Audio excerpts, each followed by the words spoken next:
speaking.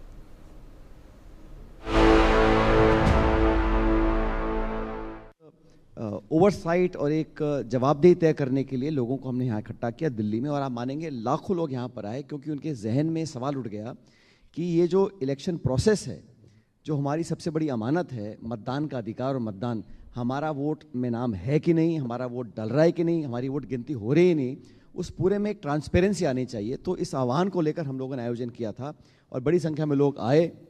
जो response, मैंने बहुत रैलियाँ अटेंड करी हैं, लेकिन जो रविवार को रैली थी जिसमें जो एक लोगों के मन में बात थी कि उनकी बात को करने वाला कौन है, और कांग्रेस पार्टी ने बीड़ा उठाया कि भाई ये पूरे देश में हो रहा है तो कम से कम सरकार को, इलेक्शन कमीशन को एक अकाउंटेबिलिटी तय करनी पड़ेगी। तो इस सिलसिले में आयोजन किया था और हमने संकल्प लिया कि हमने हस्ताक्षर किए हैं, हमने अभियान चलाया है, देश भर में रैलियां प्रोग्राम करें, लेकिन राजधानी में हम लोगों ने आयोजन कर कर ये साबित करने की कोशिश की है कि देश में इलेक्शन कमीशन जैसी कॉन्स्टिट्यूशनल बॉडीज़ को आप फॉर ग्रांटेड नहीं ले सकते हैं और आपको अल्टीमेटली जवाबदेही जनता को आपको देनी पड़ेगी। इस बात को हमने साबित किया। बिल्कुल, बहुत शुक्रिया। प्रिया, अब मंच आपके हवाले करते हैं। Priya Sehgal, editorial director news एक, सब हमारे बीच आ चुकी हैं। प्रिया जी।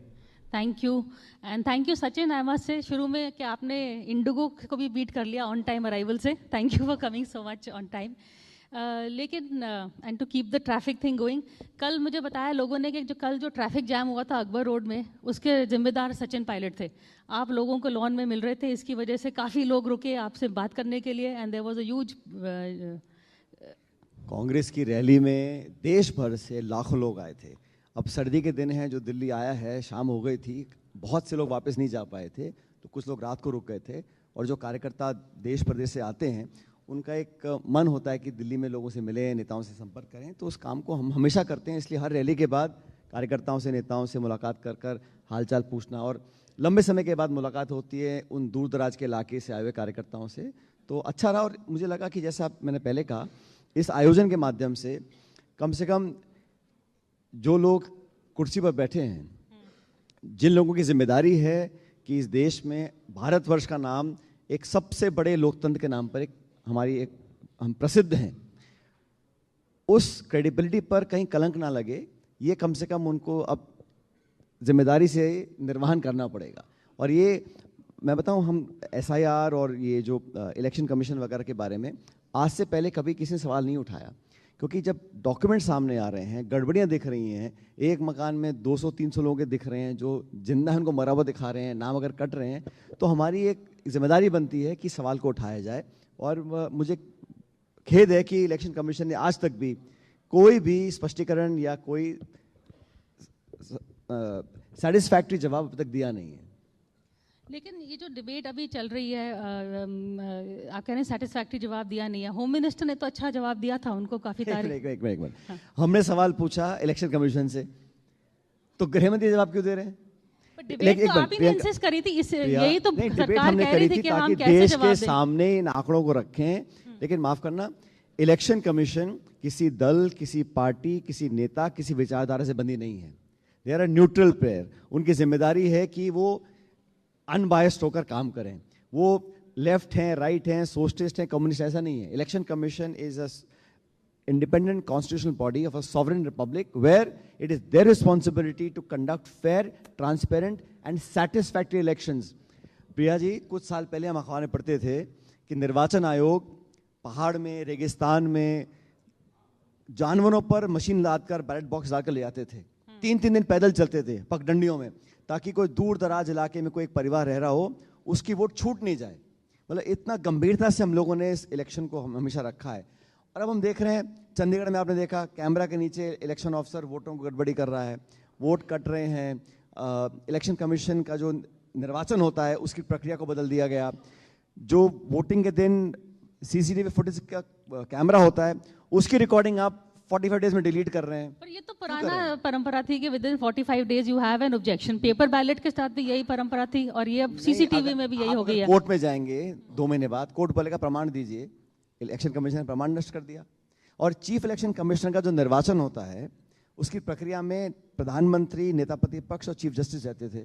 अब वो बदल के रख दिया, उसमें प्रधानमंत्री, गृह मंत्री और नेता प्रतिपक्ष। अब 2 के बहुमत से आप मर्जी इसको बना दीजिए इलेक्शन कमिश्नर। अब ये कहा है कि आपको जीवन भर इलेक्शन कमिश्नर के ऊपर कोई केस नहीं चलेगा। ये इम्यूनिटी जो है प्रधानमंत्री के पास भी नहीं है। तो ऐसा क्यों है कि इलेक्शन कमिश्नर को ये इम्यूनिटी दी है कि आप अपने कार्यकाल में और कार्यकाल के बाद भी आप पे कोई केस नहीं चलेगा, आपकी कोई जांच नहीं होगी। तो ये इम्यूनिटी देने का मकसद क्या है? पर जैसे कि होम मिनिस्टर ने जो 1-2-3 जवाब दिए थे थोड़े बहुत, उन्होंने ये भी कहा था कि ये जो परंपरा चल रही थी वोटर लिस्ट रिवीजन की, इट्स नॉट एनीथिंग न्यू, ये तो होती ही रही है within doctor Manmohan Singh time, Vajpayee ji time. 8 बार हुई है, हमारे टाइम में हुई है। हाँ। लेकिन मैं आपसे पूछना चाहता हूँ, इससे पहले जब SIR हुआ कभी देश में चर्चा हुई? किसी को पता पड़ा कि BLO कौन है, कहाँ से आगे? 8-9 महीने चलता था। आज सैकड़ों BLOs ने आत्महत्या कर ली है। क्यों? क्या प्रेशर है उनके ऊपर, क्या दबाव है उनके ऊपर? वीडियो सामने आ रहे हैं, लोग एक BLO अपनी जान लेने पे विवश हो रहा है, कोई कारण तो होगा ना। हम तो ये पूछ रहे हैं कि आपको चुनाव से ठीक पहले 4 हफ्ते में करने की क्या जरूरत है? आप साल भर में करिए, इलेक्शन तो 4 साल के बाद है लोकसभा के। केरला में चुनाव चल रहे हैं पंचायतों के, नगर पालिकाओं के, उसके साथ साथ आप SIR करा रहे हैं। तो जल्दबाजी में, हड़बड़ी में करने का मकसद क्या है? BLOs पे इतना दबाव क्यों डाला जा रहा है? और हमारी ये डिमांड है कि इलेक्शन कमीशन जो वोटर लिस्ट होती है एक मशीन रीडेबल फॉर्मेट में हमको दे दे, हम भी चेक करें। वो नहीं देंगे आपको, क्यों नहीं देंगे? ये सब सवाल हैं जिसका जवाब मुझे लगता है इसी को देना चाहिए। आज कल ही बीजेपी ने अपना नया अध्यक्ष चुन लिया है एंड देव चोजन समवन जो who is fairly young also. तो इस तरह का जो मैसेजिंग जा रहा है, आपको लगता है कि कांग्रेस में भी कोई भी बन सकता है अध्यक्ष? एक ये भी मैसेज आ रहा है कि it doesn't have to be Delhi का headquarter favourite, it is also someone who is young and someone जिसके पास अनुभव है, एक्सपीरियंस है। तो इस कांग्रेस में आपको लगता है कि इस तरह की अपॉर्चुनिटी जो बीजेपी में मिल रही है वो कभी मिलेगी कांग्रेस के लोगों को? देखिए, नए अध्यक्ष बने हैं उनकी पार्टी के, उनको बहुत सारी शुभकामनाएं। 2 बातें, आपने कहा बहुत ही यंग हैं, पता नहीं क्या उम्र है उनकी, 45-50 साल उम्र है। अब जिस पार्टी का जन्म 1984 में हुआ है, उस पार्टी का जो अध्यक्ष बनेगा उसमें कोई फ्रीडम स्ट्रगल वाला बनेगा नहीं। अब मल्लिकार्जुन खड़गे साहब सन 57 से चुनाव लड़ रहे हैं कांग्रेस पार्टी से।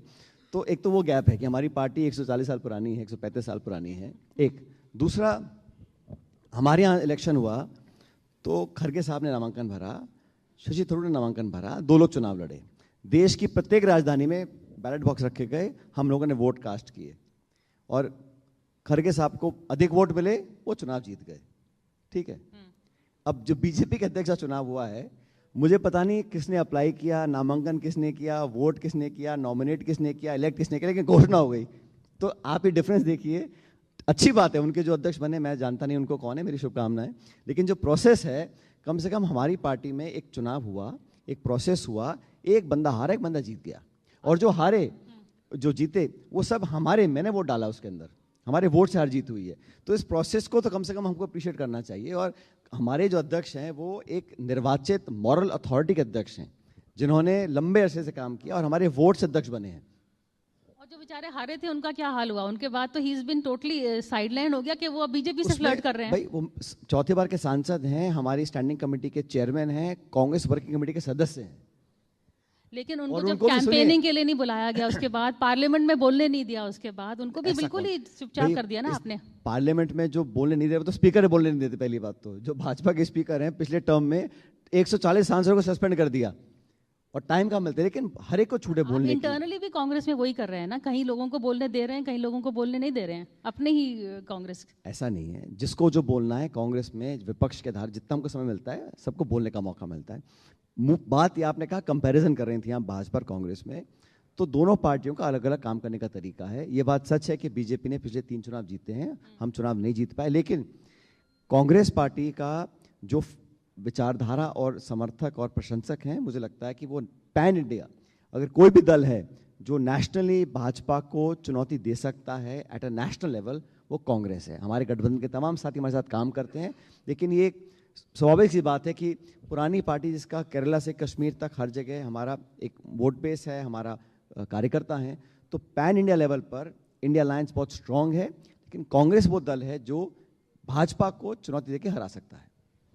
पर एक तरह से जो आपका जो नैरेटिव चल रहा है Sachin, lot of people are saying कि कांग्रेस जो इश्यूज उठा रही है गलत नहीं है, चाहे वो कोविड के ऊपर हो, चाइना घुसपैठिया जब चाइना के लोग आए थे अंदर, और इकोनॉमी के ऊपर, लेकिन समहाउ ये मुद्दा पकड़ नहीं रहा है, people are not buying it.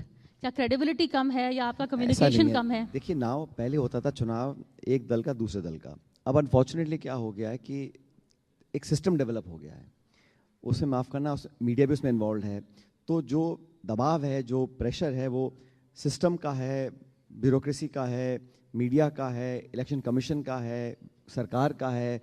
अब आप एक उदाहरण ले लीजिए फंडिंग का। सुप्रीम कोर्ट ने कहा कि इलेक्टोरल बॉन्ड्स आर इलीगल, कहा ना, उसके बावजूद भी भाजपा के खाते में उसी इलेक्टोरल बॉन्ड से 10,000 करोड़ रुपए पड़े हुए हैं। चुनाव से ठीक पहले भारत सरकार ने कांग्रेस पार्टी के खाते सीज कर दिए, खाते सीज कर दिए। मतलब लेवल प्लेइंग फील्ड कहां पर है? ठीक है, सरकार में जब पार्टी होती है तो चंदा ज्यादा मिलता है, मैं भी मानता हूं इस बात को, कितना, मगर 99 1 मतलब 99 और 1, आप अंश देखिए,